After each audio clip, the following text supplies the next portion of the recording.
The chrome of 37 motorcycles gleamed under the autumn sun as they rolled into the small town of Willowbrook, Virginia. The engines hummed in unison, a low thunder that echoed through the quiet main street lined with antique shops and coffee houses. Locals stopped on the sidewalks, some with curiosity, others with apprehension, watching the convoy of leather-clad riders pass by like a slow-moving storm. At the front of the pack rode Marcus Stone, a broad-shouldered man in his late 50s with silver hair pulled back into a ponytail and a beard that had seen more roads than most people see in a lifetime. His eyes, steel gray and calm, scanned the town with the quiet alertness of someone who had spent 20 years in the Marine Corps before trading his uniform for a leather vest. Behind him rode his brothers from the Iron Guardians Motorcycle Club, a brotherhood forged not in crime, but in service. Veterans, firefighters, teachers, mechanics, men and women who had found family on two wheels. They had been riding for 3 days now, making their way from Ohio to North Carolina for their annual charity event.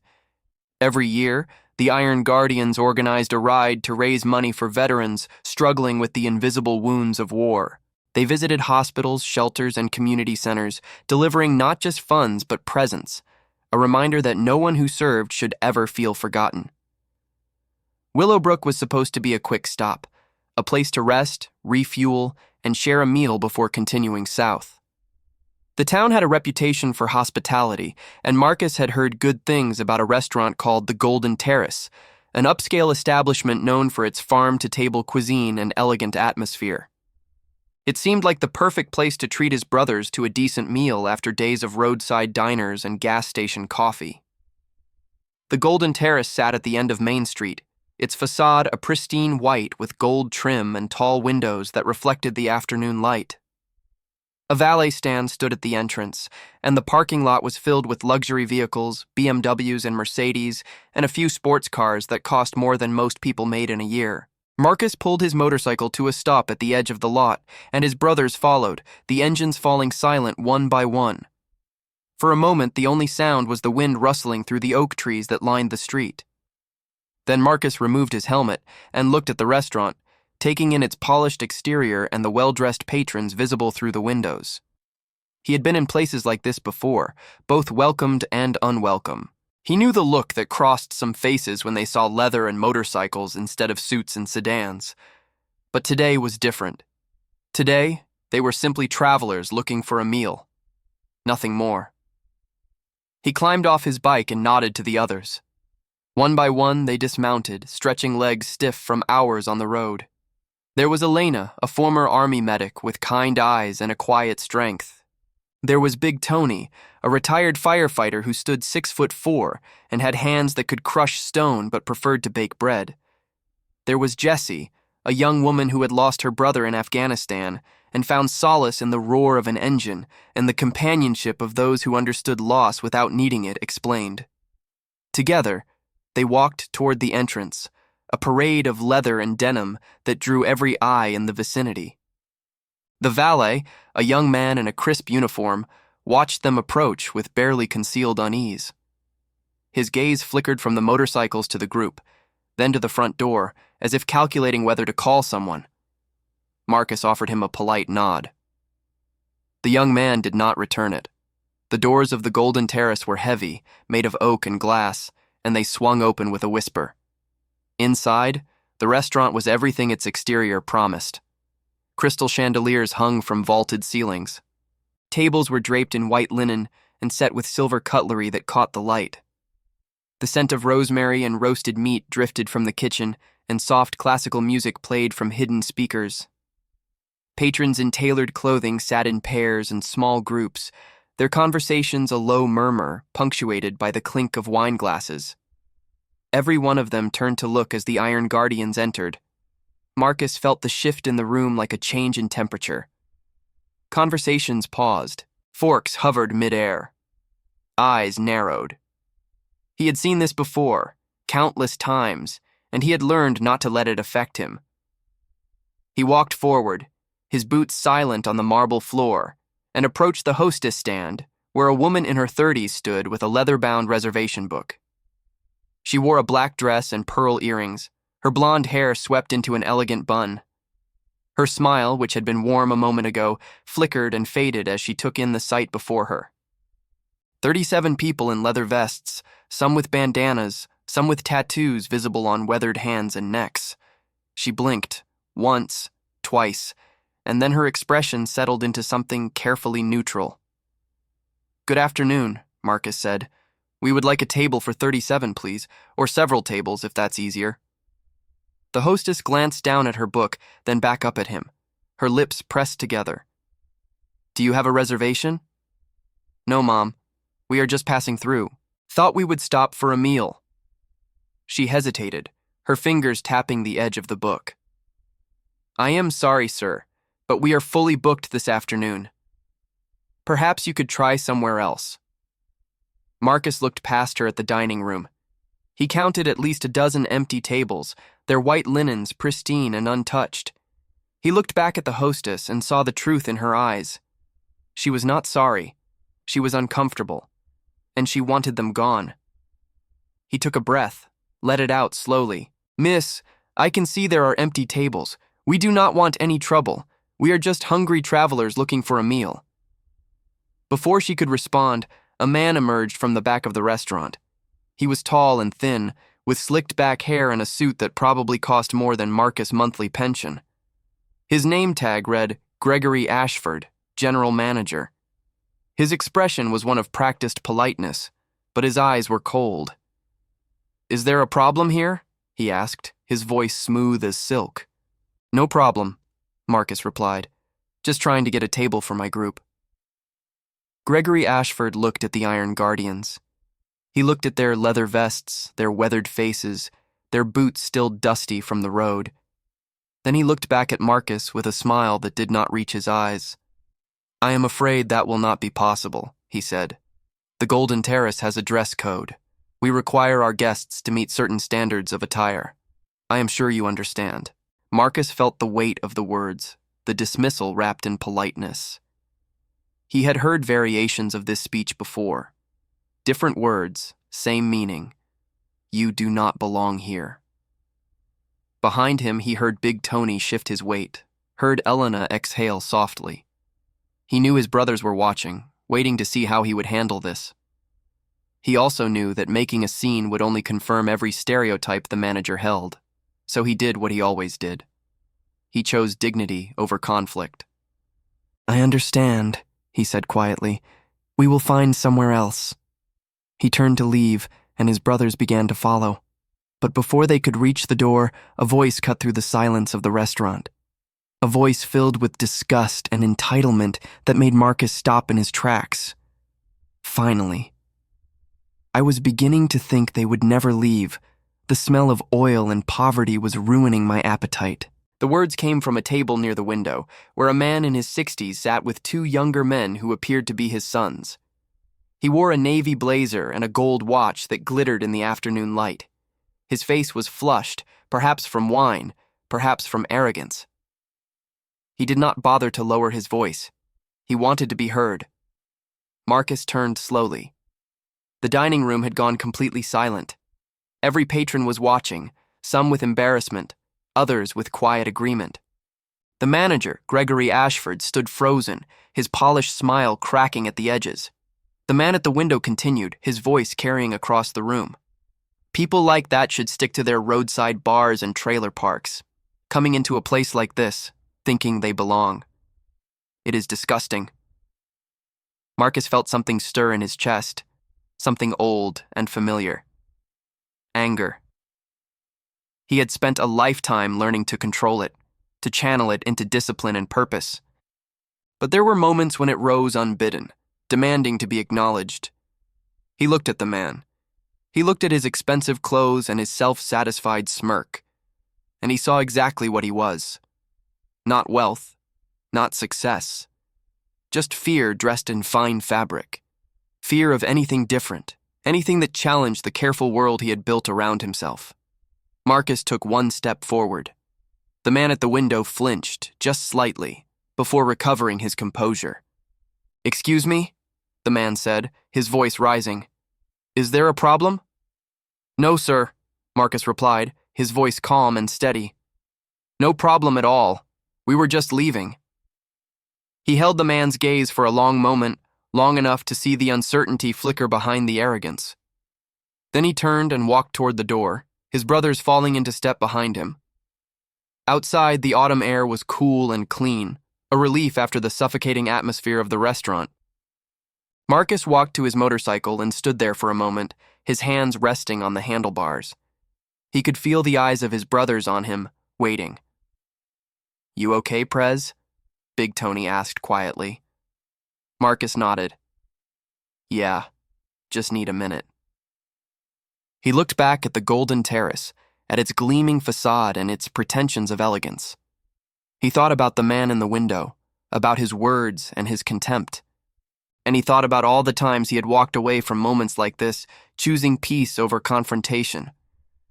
But as he stood there, something else stirred in his mind. A memory from his years in the service, a principle he had carried with him through every deployment and every challenge. True strength is not about dominance. It is about knowing when to act and when to wait. And sometimes the most powerful response is not the one delivered in the heat of the moment, but the one that comes when no one expects it. Marcus climbed onto his motorcycle and started the engine. The familiar rumble vibrated through his bones, steadying him. "Come on," he said to his brothers. "There is a diner about 2 miles from here. We will eat there." The Iron Guardians mounted their bikes, and one by one, the engines roared to life. They pulled out of the parking lot and headed down Main Street, leaving the Golden Terrace behind. But as they rode, Marcus could not shake the feeling that this story was not over, that somehow, in ways he could not yet see, the arrogance he had witnessed would demand an answer, and when it did, he and his brothers would be ready. Check if you are already subscribed to this channel. Stories like this one remind us that dignity cannot be bought with money, and respect must be earned through action.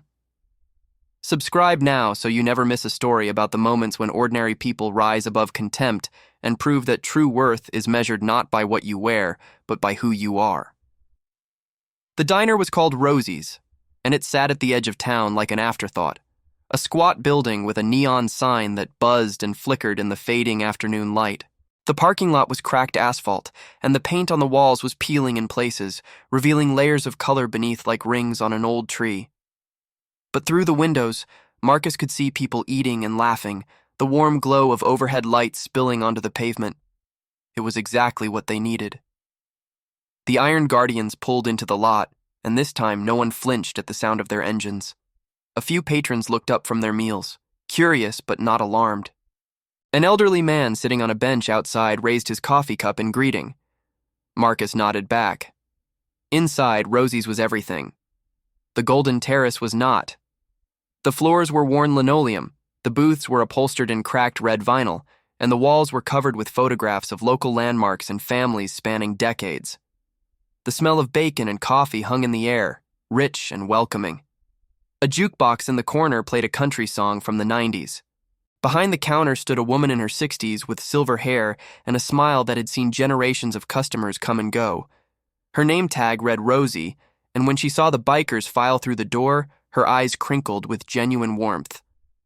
"Well now," she said, wiping her hands on her apron. "Look at all of you. Hungry, I bet." "Yes, Mom," Marcus replied. 37 of us if you can fit us." Rosie laughed, a sound like wind chimes. "Honey, we have fed bigger crowds than this on a Sunday after church. Find yourselves some seats. Push some tables together if you need to. I will get the coffee started." For the next hour, Rosie's became a haven.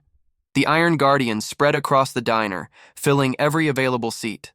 Rosie and her 2 waitresses moved between tables with practiced efficiency, taking orders for burgers and fries and milkshakes and pie.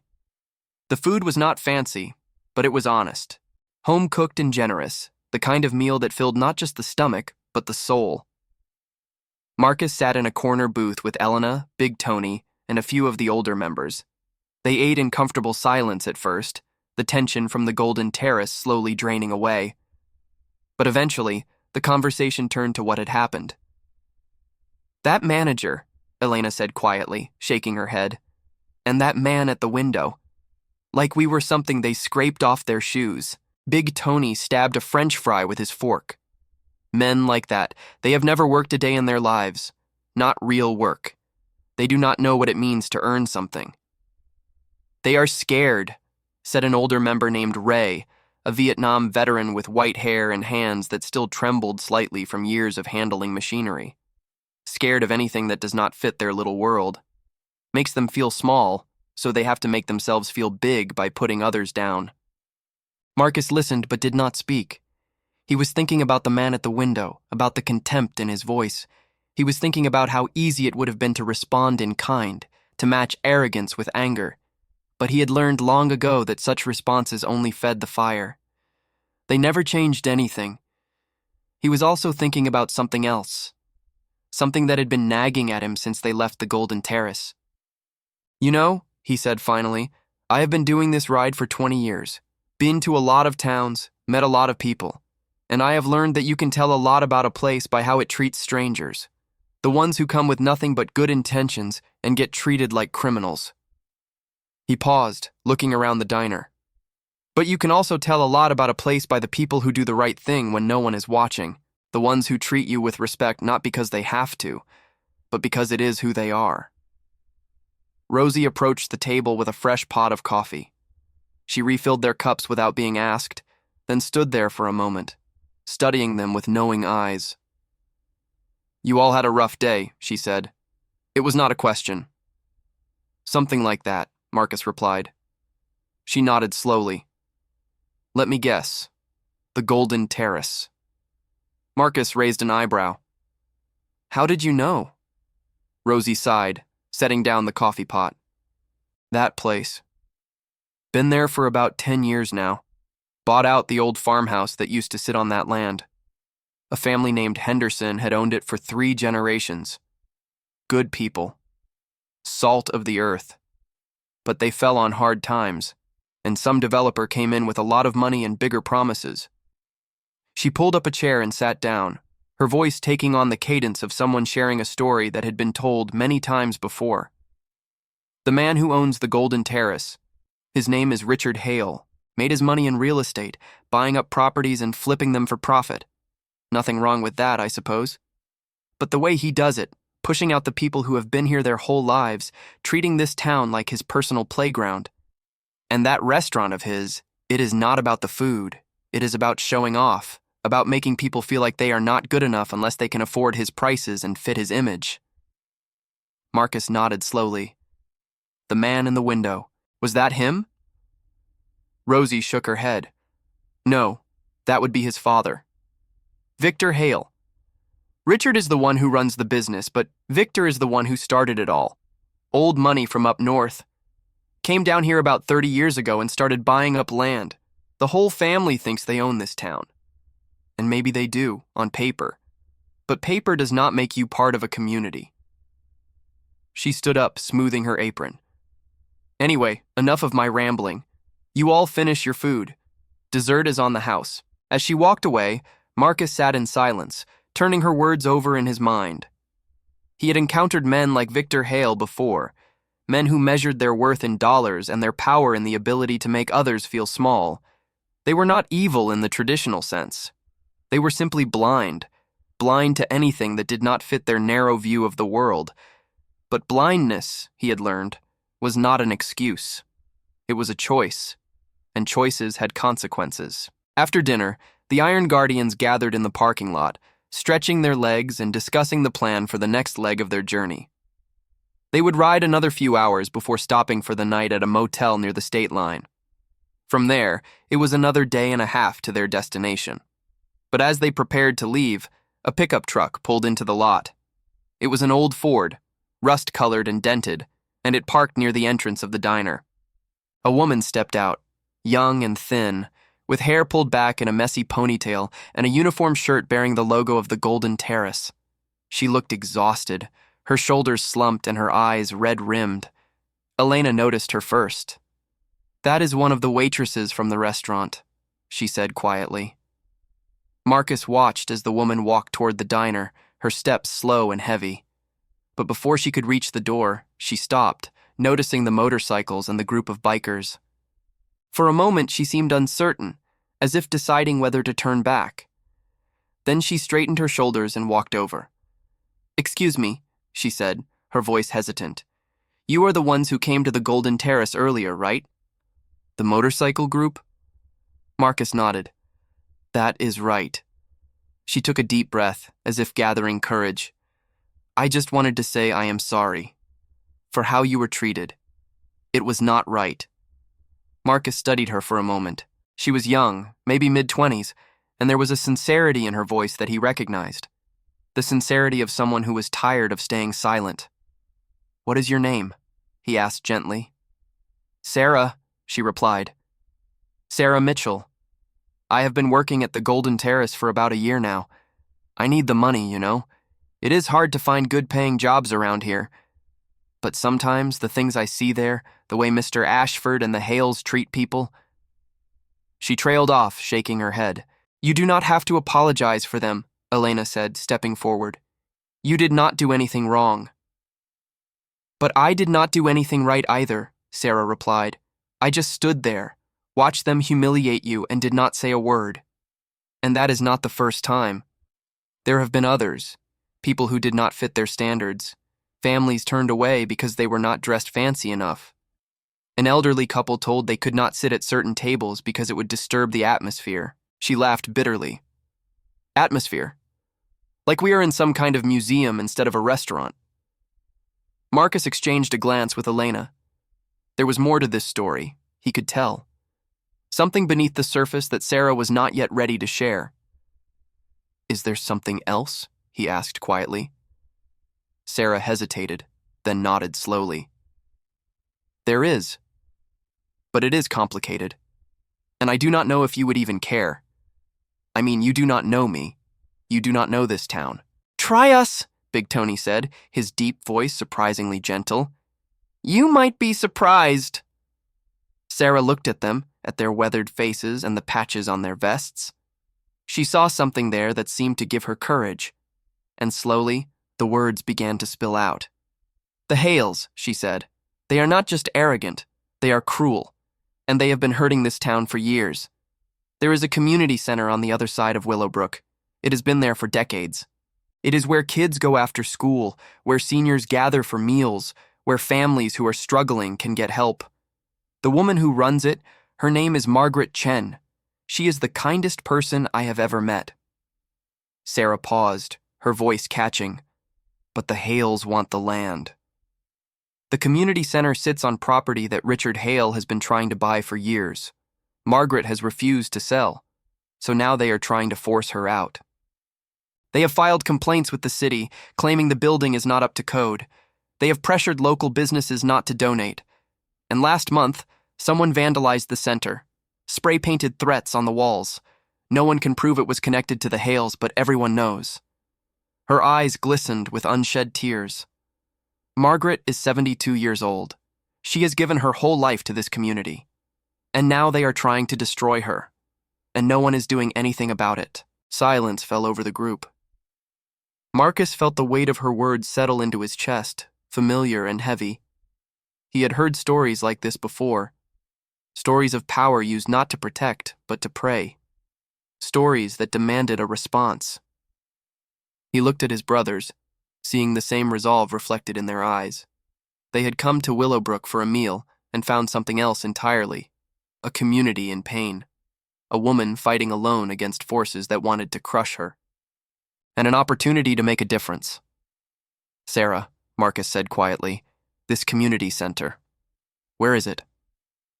The Willowbrook Community Center stood on Maple Street, a 2-story brick building with a faded sign above the entrance and a small garden out front that had been tended with obvious care despite the autumn chill. As the Iron Guardians rolled up, the last rays of sunset painted the building in shades of gold and amber.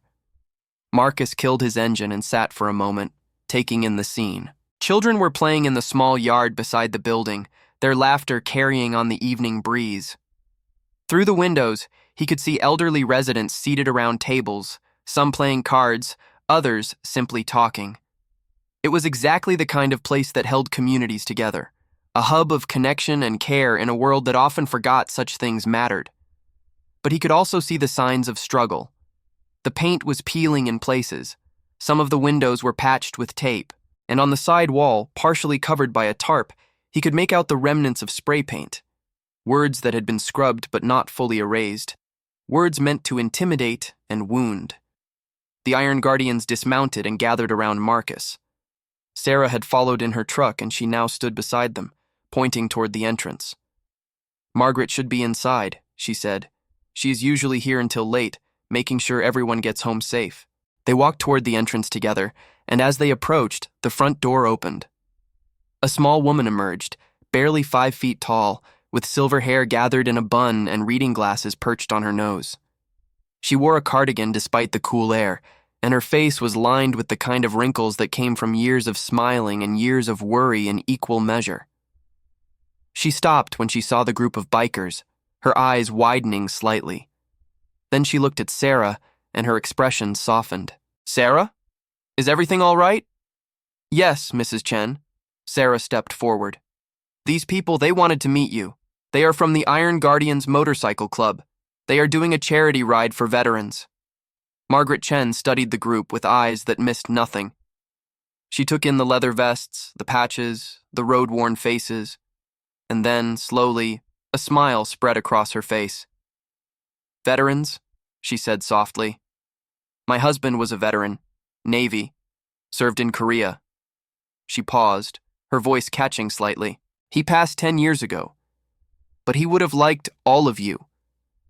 Marcus stepped forward and extended his hand. "Ma'am, my name is Marcus Stone. We are just passing through, but we heard about what has been happening here, with the center, with the people trying to shut you down."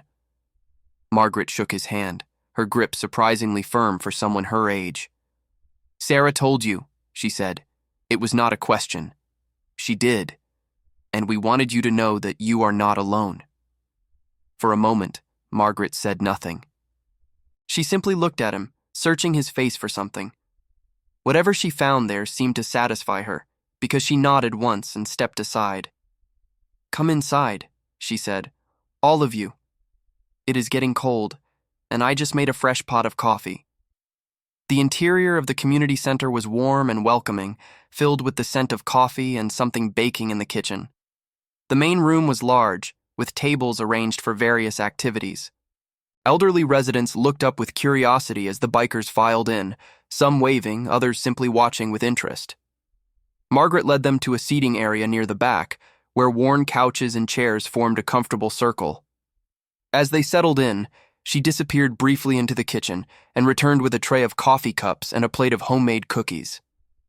"My grandmother's recipe," she said, setting the tray down. "She used to say that every conversation goes better with something sweet." Marcus took a cookie and bit into it, tasting cinnamon and warmth. "Thank you, ma'am." Margaret sat down across from him, her hands folded in her lap. "So," she said, "what has Sarah told you?" Over the next hour, the story unfolded in greater detail. Margaret spoke of the community center's 40-year history, of the thousands of families it had served, of the programs that kept children safe after school and provided meals for seniors who might otherwise eat alone. She spoke of her late husband, Thomas, and how they had built this place together, brick by brick, dream by dream, and she spoke of the Hales. "They first approached me 5 years ago," she said, her voice steady but tinged with weariness. "Richard Hale, the son. Very polite, very smooth. He said he wanted to develop this block, build luxury condominiums. He offered to relocate us, find us a new space. But I knew what that meant. A smaller building, farther from the families who need us. A token gesture to make themselves feel better while they erased everything we had built."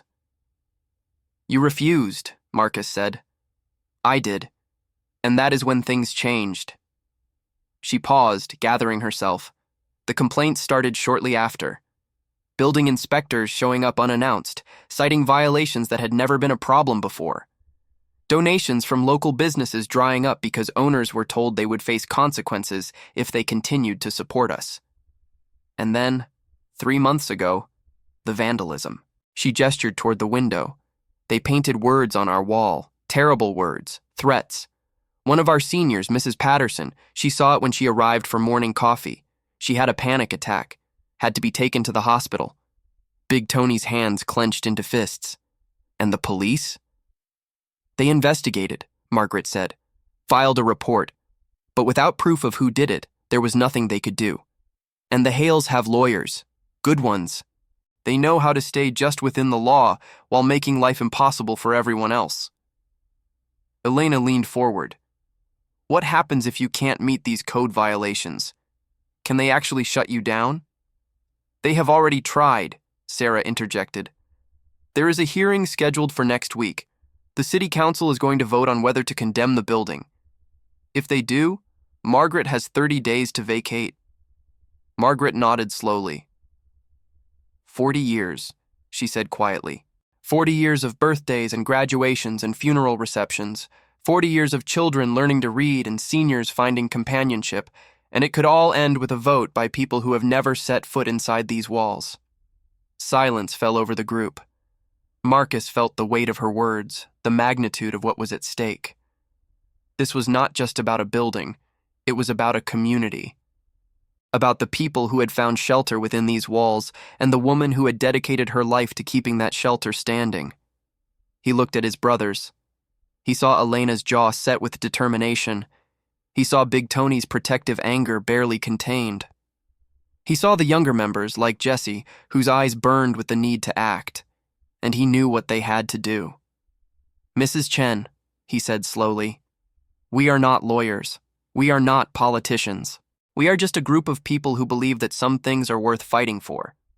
And what you have built here, what you are trying to protect, that is one of those things. Margaret looked at him with eyes that had seen too much disappointment to easily embrace hope. What can you do? She asked. The Hales have money. They have influence. They have been doing this for years. Marcus smiled, a slow, steady smile that had seen him through firefights and funerals and everything in between. Ma'am, he said, we may not have money or influence, but we have something else. What is that? Brotherhood, Marcus replied, and once you have that, you would be surprised what becomes possible. He stood, and his brothers stood with him. They did not know yet what form their help would take. They did not know how they would face the power and resources of the Hale family, but they knew one thing with absolute certainty. They were not leaving Willowbrook until this fight was finished. As they prepared to leave, promising to return the next day, Margaret touched Marcus's arm. Her eyes glistened with something that had been absent for a long time. Thank you, she whispered, just for listening. It has been so long since anyone truly listened. Marcus covered her hand with his. We are not just listening, ma'am. We are staying. And in that moment, the story of a luxury restaurant and a humiliated biker gang became something much larger. It became a story about community. About standing up when standing down would be easier.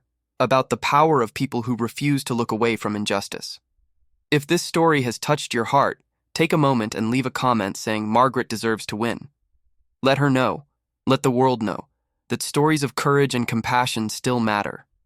Your words might be exactly what someone needs to hear today. The next morning arrived with a chill in the air and frost on the ground.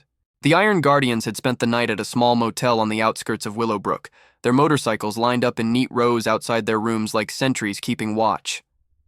By the time the sun crested the horizon, they were already awake, gathered in the motel parking lot around a folding table someone had borrowed from the front desk. Marcus stood at the head of the table, a cup of coffee steaming in his hand. Around him, his brothers listened with the focused attention of people who understood that planning was as important as action. Here is what we know, Marcus began. The city council hearing is in 6 days. If we are going to make a difference, we need to move fast. He looked around the group. I want to be clear about something. We are not here to break laws or intimidate people. That is not who we are. We are here to shine a light on what is happening and to give this community a reason to fight back. Big Tony nodded. So what is the plan? First, we need to understand exactly what the Hales are doing and how. Sarah mentioned building code violations. I want a team to look into those, find out if they are legitimate or manufactured. Second, we need to rally the community.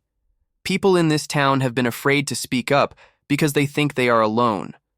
We need to show them they are not. Elena spoke up. What about the hearing itself? Is there any way to delay it? Buy more time? Marcus shook his head. I do not think so. And even if there was, delay only helps the Hales. They have resources. They can wait us out. No, we need to face this head on. Which brings me to the third part of the plan. He paused, looking at each of his brothers in turn. We need to find out who the Hales really are. Not just their public image, but the truth behind it. Men like that, they do not get where they are without leaving a trail. Debts, enemies, secrets. We find those, and we have leverage. A younger member named Carlos raised his hand. How do we do that? We are not investigators. No, Marcus agreed. But we know people who are. He pulled out his phone. I have a friend from my Marine days. Retired now, works as a private investigator in Richmond. Owes me a favor. I am going to call him, see what he can dig up on the Hale family. The group split into teams, each assigned a specific task. Elena and 3 others would visit the community center to catalog the alleged code violations and document the current state of the building. Big Tony would lead a group to local businesses, gauging support and looking for allies who might be willing to speak out. Carlos and the younger members would canvass the town, talking to residents, gathering stories, and Marcus would make his phone call. The private investigator's name was Frank Delgado, a stocky man with salt and pepper hair and a voice roughened by years of cigarettes he had long since quit. He and Marcus had served together in the Gulf, had seen things that bonded men in ways civilians could never understand. When Marcus explained the situation, Frank listened without interruption. The Hales, Frank repeated when Marcus finished. Richard and Victor. Yeah, I know that name. They have been on my radar for a while. Some of my clients have had dealings with them, none of them good. What can you tell me? Officially? Not much. They are careful. Good lawyers, like you said. But unofficially? Frank paused and Marcus could hear the sound of typing on a keyboard.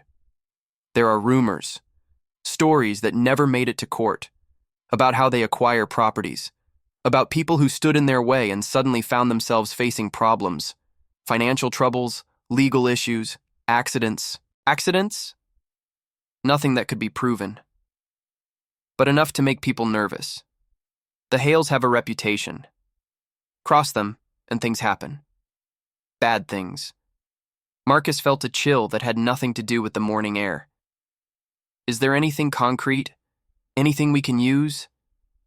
Give me a few days, Frank said. I will poke around, see what I can find. But Marcus, be careful. These are not people who play by the rules. If they find out you are digging into their business, they will come after you. Let them try, Marcus replied. He ended the call and stood for a moment, watching the sun climb higher in the sky. The game had just changed. What had started as a simple act of solidarity was becoming something more complex, more dangerous. But Marcus had faced danger before, and he had never once backed down from a fight worth fighting. By midday, reports began coming in from the various teams. Elena and her group had spent the morning at the community center, going through every inch of the building with Margaret as their guide. What they found was troubling but not surprising. Most of the violations are minor, Elena reported when they reconvened at the motel. A few outlets that need updating, some cracks in the foundation that should be sealed. Nothing that would normally warrant condemnation. But the inspectors, they documented everything as if it was a crisis, took hundreds of photos. Made it look much worse than it is. Manufactured evidence, Marcus said. Exactly. And there is more. Elena pulled out her phone and showed Marcus a series of photographs. Look at this. The inspector who filed the report, his name is Dennis Crawford. I did some digging. Guess who his brother-in-law is? Marcus looked at the photos. Richard Hale. Got it in one. Crawford married Hale's sister about 8 years ago. The inspection was supposed to be independent, but it is anything but. This was good. Not enough on its own, but a piece of the puzzle. Marcus made a mental note to pass this information to Frank. Big Tony's report was mixed.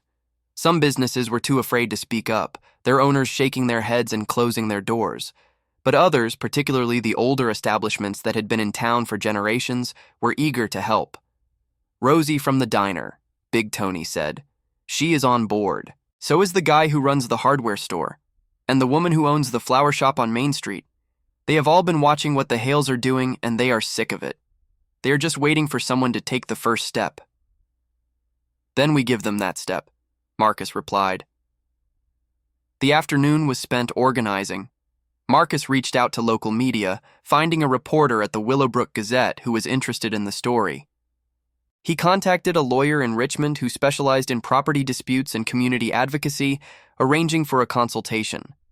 And he began drafting a petition, a formal document calling for the city council to delay the hearing pending an independent investigation into the inspection process. But as the day wore on, Marcus knew they needed something more. Something that would capture attention and demonstrate the depth of support for Margaret and the community center. Something that would show the Hales and the town that they were not dealing with a few isolated troublemakers. They were dealing with an army. The idea came to him as he watched his brothers working, as he saw the dedication and purpose in their faces. They were here for a charity ride, a ride meant to raise awareness and support for veterans in need. And suddenly, the pieces fell into place. He gathered everyone together as the sun began to set, the sky turning shades of orange and purple. "We came here for a ride," he said. "A ride to help people who have served and sacrificed. But what we found here is another kind of service, another kind of sacrifice. Margaret Chen has given her life to this community. The people who use that center, seniors and children and families struggling to get by, they need someone to stand up for them. And that is what we do. We stand up." He looked at each of them in turn. "Tomorrow we are going to have our ride, but instead of leaving Willowbrook, we are going to ride through it. We are going to gather at the community center. We are going to invite everyone in this town who believes in what Margaret is doing, and we are going to show the Hales, show the city council, show everyone who is watching that this community is not for sale." The response was immediate and unanimous. Cheers erupted. Fists pumped the air. The Iron Guardians were not just passing through anymore. They had found a cause worth staying for, and tomorrow they would let the whole town know it. The morning of the ride dawned clear and bright, the kind of autumn day that seemed touched by gold. The Iron Guardians gathered at the motel parking lot at 7, engines warming, spirits high. Word had spread through the night via phone calls and text messages, an old-fashioned word of mouth. By the time they rolled out, their convoy had grown. Local riders who had heard about the cause joined them at the edge of town. A group of veterans from a nearby VFW post, riding their own motorcycles, fell into formation. Even a few cars followed behind, driven by residents who wanted to show their support, but did not have bikes of their own. What had started as 37 motorcycles became more than 70, a river of chrome and leather flowing through the streets of Willowbrook. They rode slowly, deliberately, giving the town time to see them. Shop owners came out to watch, some waving, others recording on their phones. Children pressed their faces to windows, their eyes wide with excitement. And everywhere the convoy passed, people stepped outside, drawn by the thunder of engines and the unmistakable sight of a community rising. Marcus rode at the front, Elena on one side, Big Tony on the other. He had not planned a speech or a declaration. He did not need to. The ride itself was the message. Every motorcycle, every rider, every person who joined them was a statement of solidarity that no words could match. They reached the community center at 9, and there, gathered on the lawn and spilling onto the sidewalk, were more people than Marcus had expected. Seniors from the center stood alongside young families. Business owners who had agreed to support the cause were present with hand-painted signs. The reporter from the Willowbrook Gazette was there with a photographer, documenting every moment. And standing at the entrance, her eyes bright with tears she was too proud to shed, was Margaret Chen. Marcus parked his motorcycle and walked toward her, the crowd parting to let him through. When he reached her, he did not speak immediately. He simply took her hand and held it, letting the moment breathe. "All these people," Margaret said, her voice trembling. "I did not know. I did not know there were so many." "You have spent your whole life taking care of them," Marcus replied. Now they want to take care of you. The gathering that followed was part rally, part celebration. Local musicians set up on the lawn and played folk songs.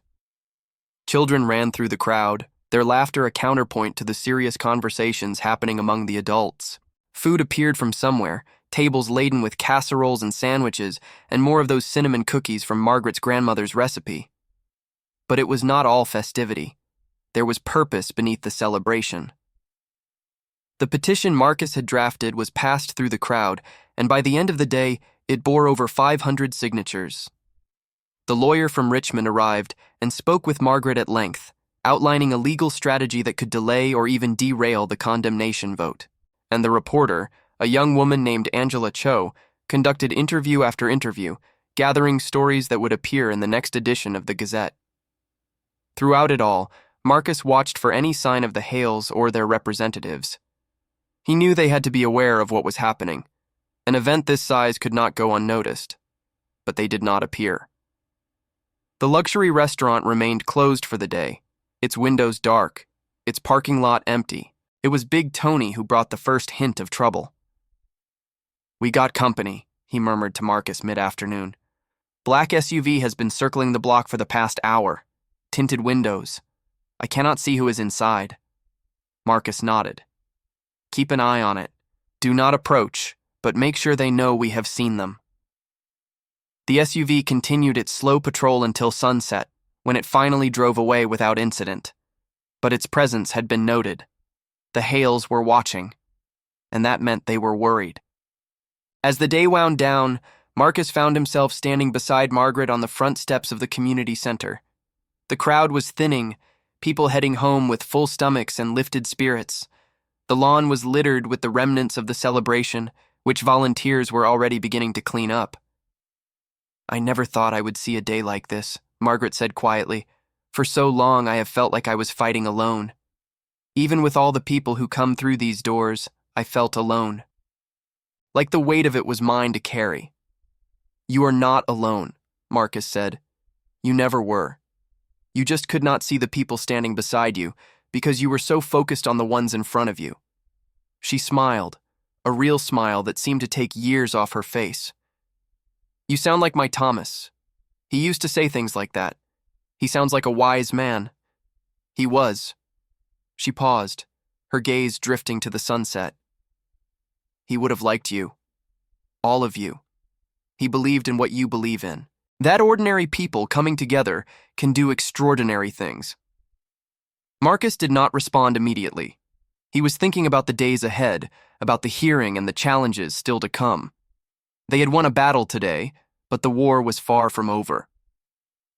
"Mrs. Chen," he said finally, "I want you to know that whatever happens at that hearing, we are going to be there, every single one of us. And we are not going to stop fighting until this center is safe." Margaret looked at him, and for the first time Marcus saw something in her eyes that had been absent before. Not just hope, but certainty. The certainty of someone who had finally found the reinforcements she had been waiting for her entire life. "I believe you," she said, "and that is something I have not been able to say for a very long time." As the last light of day faded and the street lights flickered on, Marcus walked back to his motorcycle. His brothers were waiting, tired but satisfied. They had come to Willowbrook for a meal and found something much more significant: a purpose, a community, a fight worth waging. And in 5 days, they would face the final confrontation, the hearing, the moment when everything they had built would be tested. Marcus climbed onto his bike and started the engine. The familiar rumble steadied him, as it always did. He looked at the community center one last time, at its worn brick walls and its glowing windows, and the woman standing on the steps who had given her life to keeping it standing. Then he pulled out of the lot and rode into the night, ready for whatever came next. The morning of the hearing arrived with clouds gathering on the horizon, a gray ceiling that seemed to press down on the town of Willowbrook. City Hall was a modest building, 2 stories of red brick with white columns at the entrance, a relic from an earlier era when civic pride expressed itself in architecture. By 8 o'clock, an hour before the proceedings were scheduled to begin, a crowd had already gathered on the lawn. The Iron Guardians were there, of course, their motorcycles parked in neat rows along the street. But they were not alone. Residents of Willowbrook had come in numbers that surprised even Marcus. Families with children, elderly couples holding hands, young people with signs that read "Save Our Center" and "Community over Condos." The reporter, Angela Cho, was there with her photographer, documenting the scene. And somewhere in the crowd, Marcus knew, were the business owners and veterans and ordinary citizens who had decided that today was the day they would stop being silent.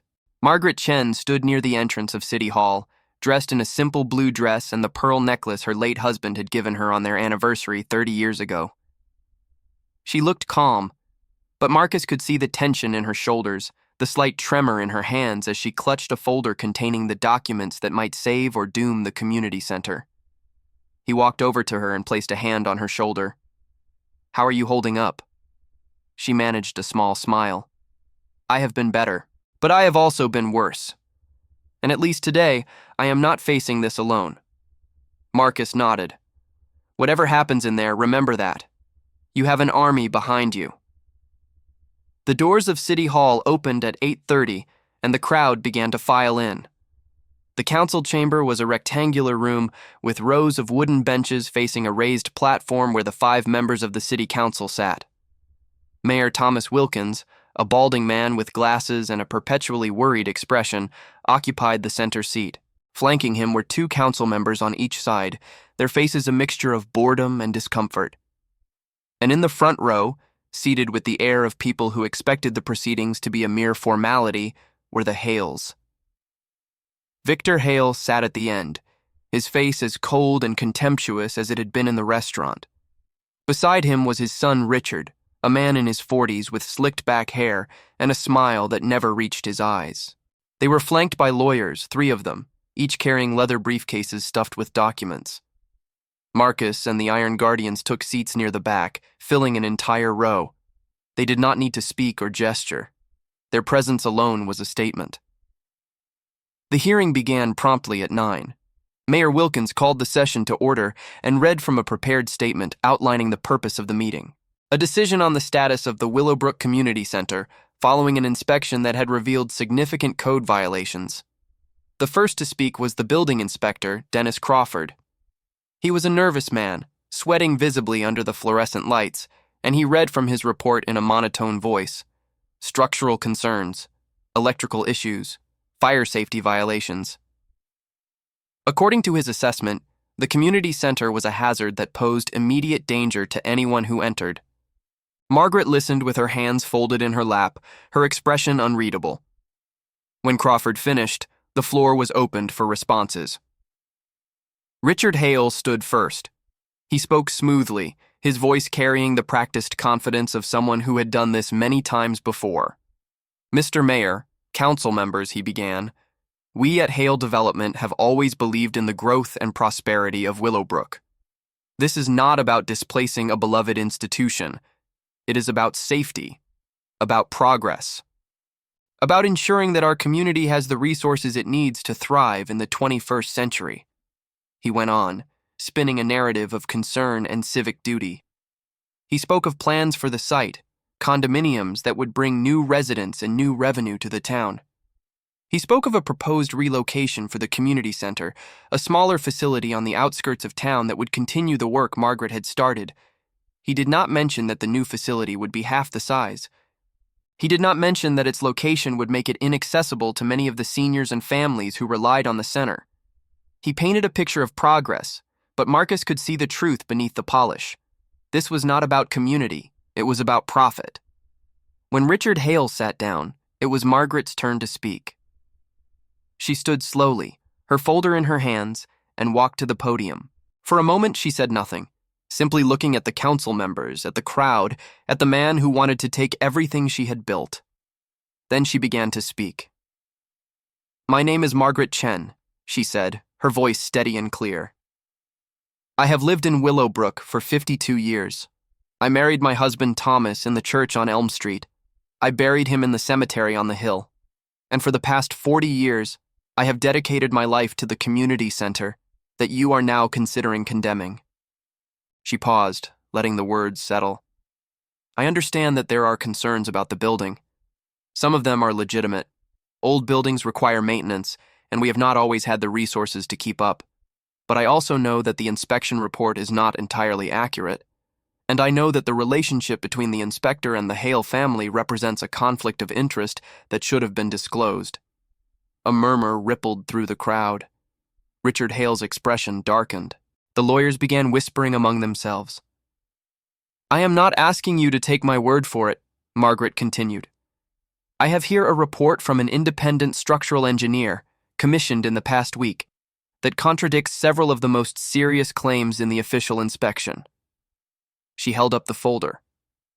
"I also have evidence that donations to the community center have been deliberately suppressed through threats to local business owners, and I have the testimony of more than a dozen residents who have witnessed the intimidation tactics used by Hale Development over the past several years." She turned to look directly at Richard Hale. "Mr. Hale, you speak of progress and growth, but progress that destroys the very heart of a community is not progress. It is pillage dressed in a business suit." The room erupted. People stood, some applauding, others shouting questions.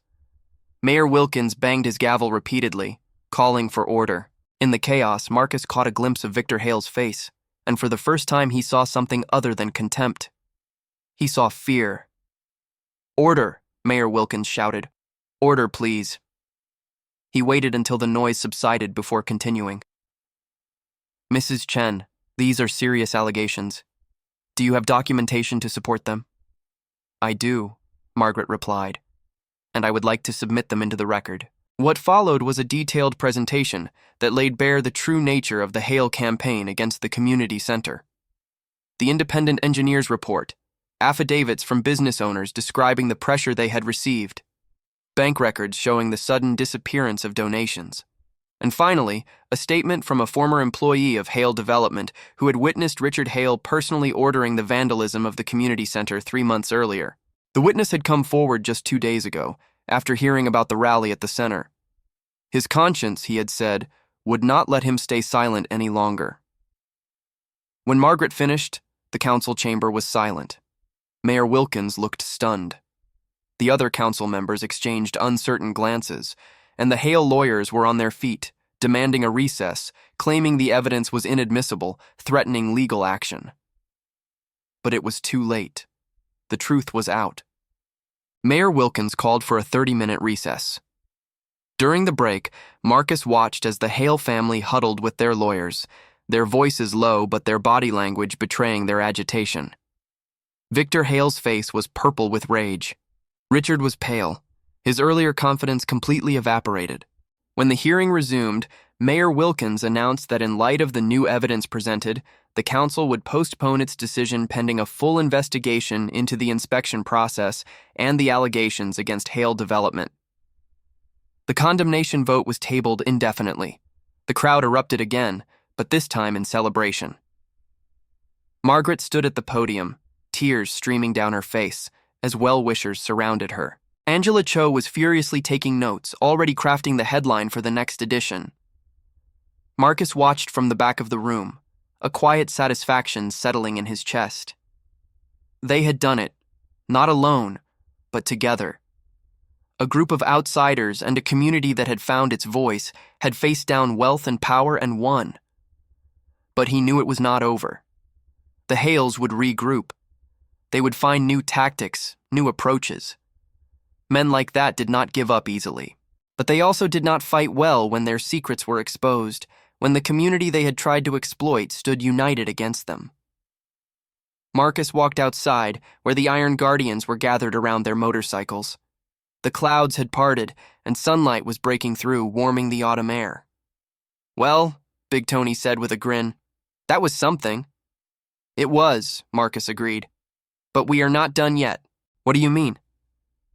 Marcus looked toward City Hall, where people were still streaming out, their faces bright with victory. The fight for the community center is won for now.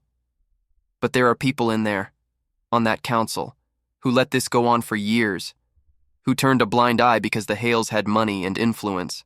That needs to change too. Elena nodded. A real investigation. Not just into the inspection, but into everything the Hales have done. Exactly. and I am going to make sure it happens. He pulled out his phone. Frank found something else in his investigation, something bigger than the community center. The Hales have been doing this for decades in towns all across the state. Willowbrook is just one of many. Big Tony whistled. So what do? We share what we have with the right people, the state attorney general, the FBI, anyone who has the authority to look into this properly. Marcus slipped his phone back into his pocket. But that is a fight for another day. Right now, let us enjoy this moment. He walked back toward the community center, where Margaret was being embraced by a crowd of well-wishers. When she saw him approaching, she broke free and walked toward him, her eyes still glistening. I do not know how to thank you, she said. All of you. What you have done for this town, for me, for the center. I do not have words. Marcus smiled. You do not need words, ma'am. You just need to keep doing what you have always done. Taking care of your community. That is thanks enough. She reached up and took his face in her hands, a gesture so maternal and unexpected that Marcus felt a lump form in his throat.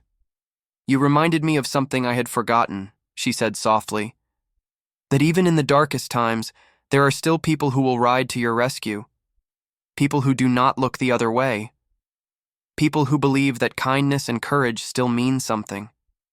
She released him and stepped back, a smile transforming her weathered face. My Thomas used to say that every life touches other lives, like ripples in a pond. Today, you and your brothers created ripples that will spread far beyond this little town, and that is a gift that can never be repaid. Marcus looked at her, at the community center behind her, at the people filling the lawn and the street. He thought about the road that had brought them here, a simple search for a meal that had led to something so much larger. And he understood, not for the first time, that the journey was never just about the destination. It was about the people you met along the way and the moments when you chose to stand rather than pass by. Mrs. Chen, he said, we are going to hit the road again soon. Finish our ride, get to North Carolina for the event we came for. But before we go, I want you to know something. He placed his hand over his heart. You are part of our family now, and that means if you ever need us for any reason, all you have to do is call. We will come. Margaret's eyes filled with fresh tears. Family, she repeated. Yes, that is exactly what this feels like.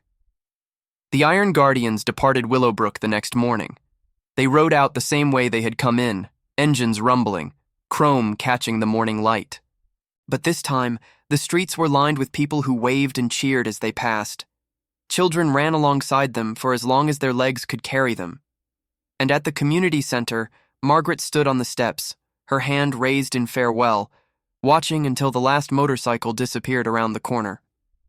The story of what happened in Willowbrook spread quickly. Angela Cho's article was picked up by newspapers across the state. The state attorney general announced an investigation into Hale development, and 3 months later, Richard Hale was indicted on multiple charges related to intimidation, fraud, and conspiracy. His father, Victor, faced a separate investigation that revealed decades of similar practices in other communities. The Golden Terrace closed permanently. Its elegant facade stood empty for a year before the building was purchased by a non-profit organization that transformed it into a Veterans Resource Center, a place where those who had served could find support, community, and hope. And the Willowbrook Community Center? It thrived. The donations that had dried up under Hale pressure came flooding back. Renovations were completed. New programs were launched. And on the first anniversary of the hearing, a bronze plaque was installed near the entrance, commemorating the day when a group of strangers became family and a community found its voice. The plaque bore a simple inscription, words that Margaret had chosen herself. True strength is not measured in wealth or power, but in the courage to stand for what is right.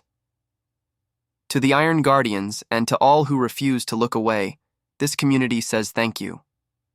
Marcus returned to Willowbrook once more, a year after the hearing, to see the plaque unveiled. He stood in the crowd, surrounded by his brothers, and watched as Margaret cut the ribbon. She was older now, a little frailer, but her eyes still held the same fire that had sustained her through 40 years of service. When the ceremony ended, she found him in the crowd and took his hand. "I think about that day a lot," she said. "The day you walked into my center. I was so close to giving up, so close to letting them win.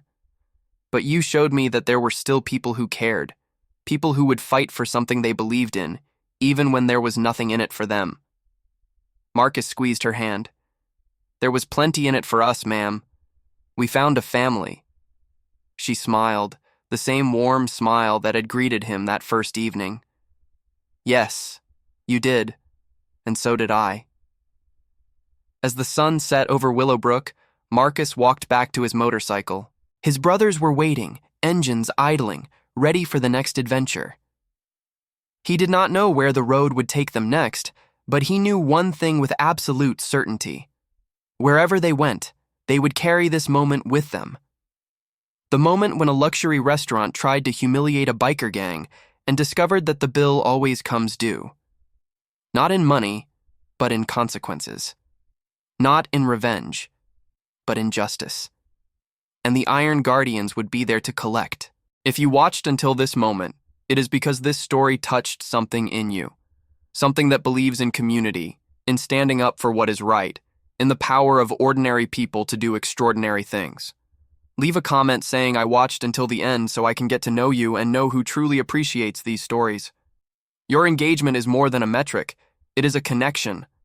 And this channel is built on connections like yours. Hit the like button if this story moved you. Share it with someone who needs to be reminded that courage still exists. And subscribe to this channel so you never miss another story of redemption, brotherhood, and the moments when humanity rises above contempt. Because stories like this one, they are not just entertainment. They are reminders. Reminders that somewhere out there, people are still standing up, still fighting, still believing that kindness and courage can change the world. And maybe, just maybe, you are one of them. The road stretches on. The engines rumble. And the Iron Guardians ride toward the next horizon, carrying with them the lessons of Willowbrook and the unshakable truth that brought them here. Honor does not retire. Brotherhood never ends. And when the bill comes due, it is always paid in full.